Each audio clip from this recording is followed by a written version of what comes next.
Hi, everybody. I am here with David Leventhal and Yukiko Konishi, and we are excited to have them both at the New York Dalcroze chapter for a workshop coming up on March 12th. I'm going to put all the particulars in the box below, but I thought we'd take a chance to find out a little bit about what we're in store for.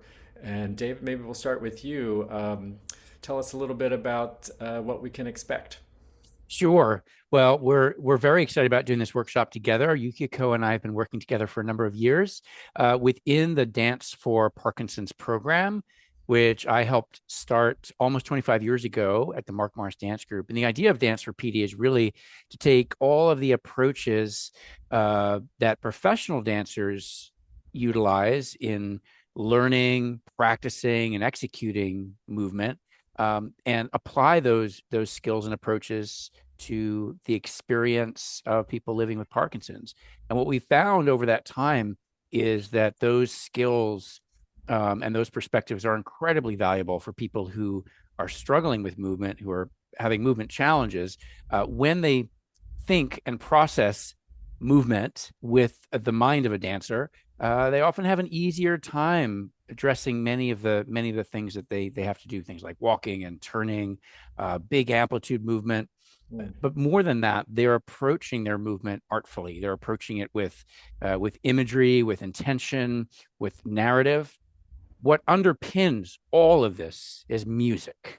Mm. Music is the foundation of what we do. And so really what we're going to try to do in this workshop is uh, summarize the approaches that we use in our movement classes from a musical perspective. How does rhythm play a role? How does form play a role?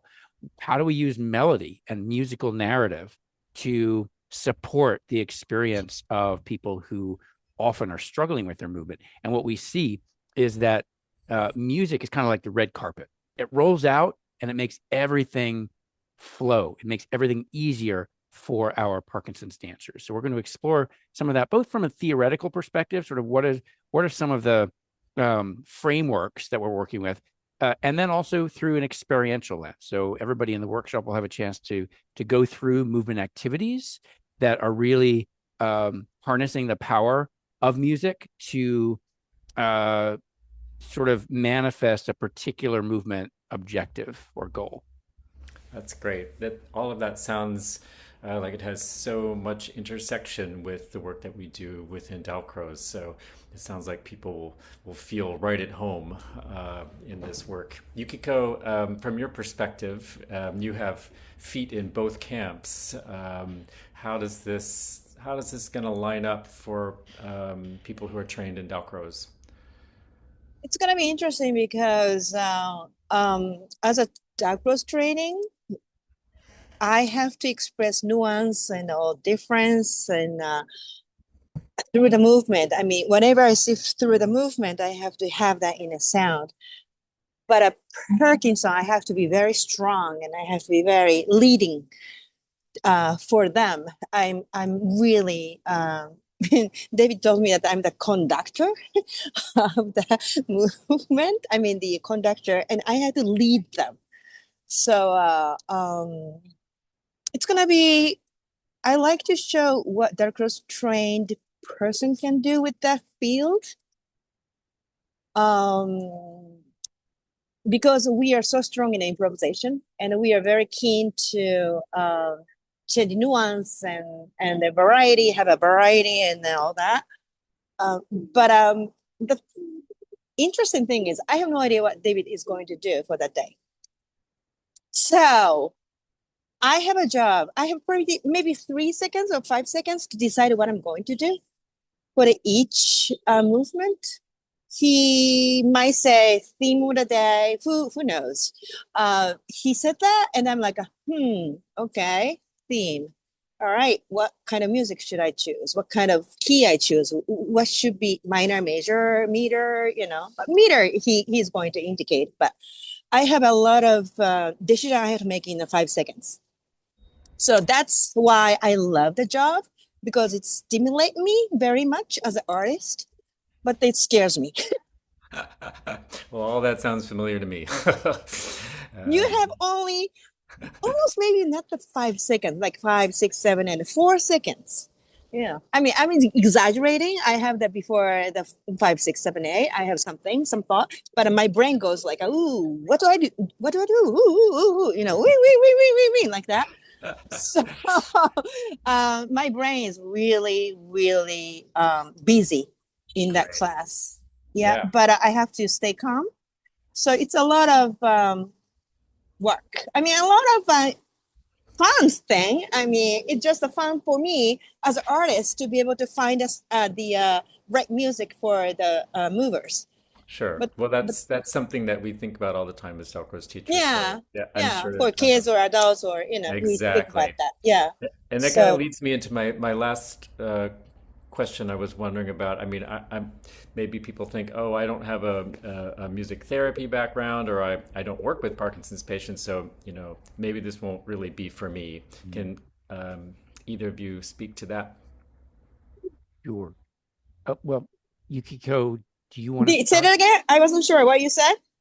Well, So Suppose that I don't work with Parkinson's patients. I don't have a music therapy background. Maybe this workshop isn't for me. What if I'm thinking that? I just wonder how either of you would respond. no, definitely you don't have to worry about that because it's exactly the core of the Dalcroze that we were looking for what's the right music for that kind of movement. Mhm. It's just a connection between movement and music. So you don't have to be a therapist. You don't have to be. I mean, yes, David worked for Parkinson disease, and this program is amazing for whole world. How many countries? I don't know. But the thing is, I'm always looking for a connection. What can I do for them? And then I see the movement, and then yeah, it's completely a soul of the Dalcroze, Great. in my David, did you opinion. want to speak to that at all? yes. Well, I want to emphasize that none of the dance artists who are leading classes are dance therapists, Great. right? It's really a Uh, different field. yeah. So the goal of this program is really to take the the training that a professional dancer has, similar to what a musician would have, and apply that in a way that where the currency that we're working in is art making. We are Mm, making art together, but mm, because making art is inherently therapeutic, there are measurable benefits, particularly for, well, a whole range of populations. In this case, we're using Parkinson's as the framework. And I think it's a particularly interesting framework because sometimes we don't know how powerful music is mm, until we're working with a population that has specific challenges related to rhythm and coordination and timing. And when you have those challenges or deficits, as a medical person might call them, in the presence of music, those deficits go away. And mm. so it forces us to analyze the power of music in a very focused way, regardless of whether you're interested in Parkinson's or neurodegenerative conditions at all. But it's kind of a lab space for us to start to understand what it is that music can really do. And sometimes we don't really appreciate that in brains that are not challenged in the same way that a Parkinson's brain might be. So, it'll ask us to look, for example, at something like a concept like rhythmic auditory stimulation, which is really the synchronization between the auditory cortex and the motor cortex. Now, you do that all the time in Dalcroze. We do that all the time as dancers, and we take it for granted. People with Parkinson's don't take that for granted because it doesn't always happen internally. Right. We need to have external cues. So it gives us a deeper understanding of some of those concepts in a very cool way. And so I encourage anyone who's interested in music and movement, which is everybody in this group, It certainly and is. interested in some of the kind of the neuroscience of why these forms are so powerful to join us for this exploration. I think it's going to be quite interesting. Great. That's great. Well said. So I'm even more excited about this than I was when we started. So mission accomplished. Uh, thank you both for taking the time, and I Yeah. hope to see everybody in a couple weeks. March 12th. Information is below. Thank you both. We'll see you at Diller Quaile. Amazing. Thank you so much. Thank you, Michael. Thank you, Yukiko. Thank you, Michael. Thank you, David. Bye. Bye.